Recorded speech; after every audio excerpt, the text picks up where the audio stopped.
ಹೋದ ವರ್ಷ ಹಾಂ ಹೋದ ವರ್ಷ ಯಾರು ಕೊಡಿ ರಸ್ತೆ ಮತ್ತು ಮೂಲಭೂತ ಸೌಕರ್ಯ ಕಚೇರಿಯಲ್ಲಿ ನಾವು ಕೆಲಸ ಮಾಡ್ತಾಯಿದ್ದೀವಿ. ಎಲ್ಲಿ ಕೊಡಿ? ಹಾಂ ಅಲ್ಲಿ ಬಂದಿದೆ, ಫೈಲ್ ಬಂದಿದೆ. ಇಲ್ವಲ್ಲ. ಹಾಂ ನೀವು ಹೇಳಿಕೆ ಕೊಟ್ಟಿಲ್ವಾ? ಇಲ್ವಲ್ಲ. ಹಾಂ ಏನು ಕೇಳಿ? ಯಾವುದರ ಬಗ್ಗೆ ಏನಕ್ಕೆ? ನಾನು ರಮೇಶ್ ಅಂತ ಹಾಂ ಅಂತ ನಾನು ಒಬ್ಬರಿಗೆ ಹತ್ರ ಎಲ್ಲ ಲಂಚ ಇಸ್ಕೊಂಡಿದ್ದೀನಿ 80,000 ರೂಪಾಯಿ ದುಡ್ಡು ಅಂತೇಳಿ. ಇಲ್ಲಿ ನೀವು ಮತ್ತು ನರಸಿಂಹ ಒಂದು 10 ನಿಮಿಷ ಕರಂಡಿದ ಅಂತ ನೀವು ಮತ್ತು ನರಸಿಂಹ ಆಮೇಲೆ ಪ್ರವೀಣ್ ಕುಮಾರ್ ಅಂತ ಒಬ್ಬ ಮೂರ್ತಿ ಅಂತ ನೀವು 4 ಜನ ಹೇಳಿಕೆ ಕೊಟ್ಟಿದ್ದೀರಾ ಸ್ಟೇಟ್ಮೆಂಟಲ್ಲಿ.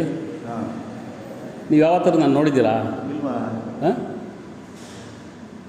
ನಾನು ಸರ್ವಿಸಲ್ಲಿ ನನ್ನ ಸರ್ವಿಸಲ್ಲಿ ನೀವು ಇವತ್ತೇ ನೋಡ್ತಾರೆ ನನ್ನ ಅಲ್ವಾ? ನಾನು ಇವತ್ತೇ ನೋಡ್ತಾ ಇದ್ದೀನಿ. ಹಾಂ ನಾನು ನಿಮ್ಮನ್ನು ಇವತ್ತೇ ನೋಡ್ತಾ ಇರೋದು. ಅಂದರೆ ಯಾವುದ್ರ ಬಗ್ಗೆ ಅಂತ ಕೇಳಿದ್ರೆ ನಾವು ಹೇಳ್ಬೋದು. ಏನಕ್ಕೆ? ಯಾವುದೋ ಒಂದು ನಕಲಿ CCB ಕೇಸಲ್ಲಿ, ನಕಲಿ CCB ಅಂತ ಅಮೃತರಾಜ್ ಅವ್ರ ಕಡೆ. ಹಾಂ ಅಮೃತರಾಜ್ ಕಡೆದು, ಅಮೃತ್ ಸರ್ ಕಡೆದು ಅದು. ಹೇಳಿ. ಹಾಂ ಅದರಲ್ಲಿ 80,000 ರೂಪಾಯಿ ದುಡ್ಡು ರಮೇಶ್ ಅವ್ರು ಇಸ್ಕೊಂಡ್ರು. ನಾವೆಲ್ಲ ಕಣ್ಮುಂದೆ ನೋಡ್ದೋ ಆರೋಪಿ ತಾವು ಇಸ್ಕೊಂಡು ನಾವೇ ಕಣ್ಣು ಸಾಕ್ಷಿ ಇದ್ದ ಜೊತೆಲಿ ಅಂತ ತಾವು ಹೇಳಿಕೆ ಕೊಟ್ಟಿದ್ದೀರಿ.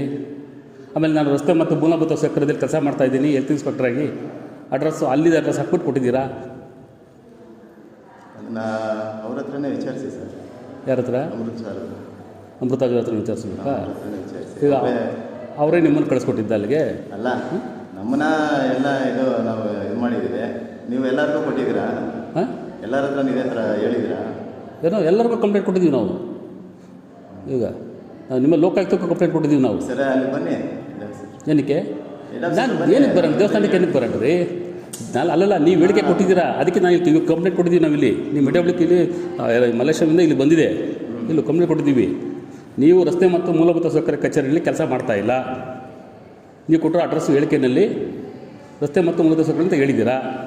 ಆ ಕಚೇರಿನ ಅಲ್ಲೋ ವಿಚಾರಿಸ್ತೋ ಕಂಪ್ಲೇಂಟ್ ಕೊಟ್ಟಿದ್ವಿ. ಈಗ ನಾವು ಪೊಲೀಸ್ ಕಂಪ್ಲೇಂಟ್ ಕೊಟ್ಟಿದ್ದೀವಿ. ನಾವು ಈ ಥರ ನೀವು ಹಿಂದೆ ರಸ್ತೆ ಮತ್ತು ಮೂಲಭೂತ ಸೌಕರ್ಯ ಕಚೇರಿ ಕೆಲಸ ಮಾಡ್ತಾವ್ರೆ ಅಂತೇಳ್ಬಿಟ್ಟು ಹೇಳಿಕೆ ಪಡೆದಿದ್ದೀರಾ. ಇವ್ರು ಯಾರೂ ಸಹ ಹೇಳಿಕೆ ಕೊಟ್ಟಿರ್ತಕ್ಕಂಥವ್ರು ಯಾರೂ ಆ ಕಚೇರಿ ಕೆಲಸ ಮಾಡ್ತಾಯಿಲ್ಲ. ನೀವು ಸುಳ್ಳು ಹೇಳಿಕೆ ಪಡೆದು ನ್ಯಾಯಾಲಯಕ್ಕೆ ವಿಚಾರಿಸೋಣ ಬನ್ನಿ. ಅಲ್ಲ, ನ್ಯಾಯಾಲಯಕ್ಕೆ ಸುಳ್ಳು ಹೇಳಿಕೆ ಪಡೆದು ನೀವು ಸಾಕ್ಷಿ ಸಲ್ಲಿಸಿದ್ದೀರಾ. ಅದು ನೀವು ಹೇಳ್ಕೊಟ್ಟಿದ್ದ ಸಾಕ್ಷಿ ವಜಾ ಆಗಿದೆ ಕೋರ್ಟಲ್ಲಿ. ನೀವೇ ಕೊಟ್ಟಿದ್ದೀರ ಸ್ಟೇಟ್ಮೆಂಟು, ಅದು ವಜಾ ಆಗಿ ಈಗ ಆರೋಪಿ ಮೇಲೆ ಚಾರ್ಜ್ ಶೀಟ್ ಆಗೋಗಿದೆ. ಹೆಂಗೆ ಅಂದರೆ ಆರೋಪಿನೇ ನನ್ನ ನಕಲಿ CCB ಅಧಿಕಾರಿ ಅಂತ ಹೋಗಿ ಎದುರಿಸ್ದೆ ನಾನು ಅವ್ರಿಗೆ ದುಡ್ಡು ಮಾಡಬೇಕು ಅಂತ ಅವ್ರ ಹತ್ರ ಹೋಗಿದೆ ಅಂತ ಅವನೇ ಒಪ್ಕೊಂಡಿದ್ದಾನೆ. ಇವಾಗ ಒಪ್ಕೊಂಡು ಚಾರ್ಜ್ ಶೀಟ್ ಆಗಿದೆ. ಆದಮೇಲೆ ನೀವು 80,000 ದುಡ್ಡು ಇಸ್ಕೊಂಡಿದ್ರು ನಾವು ರಮೇ ಅವ್ರ ಹತ್ರ ನಾವು ನೋಡ್ದೋ ಅಂತೇಳಿ ನೀವು ಸಾಕ್ಷಿ ಹೇಳಿದ್ದೀರಲ್ಲ. ನೀವು ಆರೋಪಿಗಳಲ್ಲ ಇವಾಗ ಅದರಲ್ಲಿ ಸುಳ್ಳು ಸಾಕ್ಷಿ ಕೊಟ್ಟಿರೋರು. ನಮಗೆ ಏನಾದರೂ ನಾವು ಮಾಡಿದ್ರೆ ಬಂದು ಹೇಳ್ಬೋದು. ಅಲ್ಲ, ನೀವು ಎಂಪ್ಲಾಯಿ ಸರ್, ನೀವು ಎಂಪ್ಲಾಯಿ, ನಾನು ಒಬ್ಬ ಗ್ಯಾಂಗ್ಮ್ಯಾನ್ ಎಂಪ್ಲಾಯಿ. ಹಾಂ ಇಡೀ BBMPಗೆ ನಿಮ್ಮ ಅಧ್ಯಕ್ಷನೇ ಪವರ್ಫುಲ್ ಟ್ರಾನ್ಸ್ಫರ್ ಮಾಡ್ಸೋಕ್ಕೆ. ಮತ್ತೊಂದಕ್ಕೆ ಅವ್ನು ಯಾರೋ ಒಬ್ಬ ನೌಕರು ಅಂತವ ನಾನು ಟ್ರಾನ್ಸ್ಫರ್ ಮಾಡಿಸ್ಕೊಡ್ತೀನಿ ಅಂತೇಳಿ 80,000 ರೂಪಾಯಿ ದುಡ್ಡು ಇಸ್ಕೊಂಡಿದ್ದೆ. ನಾವು ನೋಡ್ದೋ ಕಣ್ಣು ಮುಂದೆ ಕೊಟ್ಟಿದ್ದ ದುಡ್ಡು ಅಂತ ನೀವು ಹೇಳಿದ್ದೀರ ಸಾಕ್ಷಿ.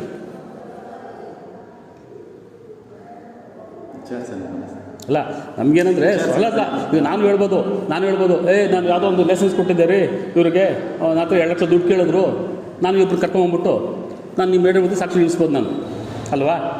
ಅಂದರೆ ಭಗವಂತ ಒಬ್ಬ ಇರ್ತಾನಲ್ವಾ? ಇರ್ತಾನಲ್ವಾ?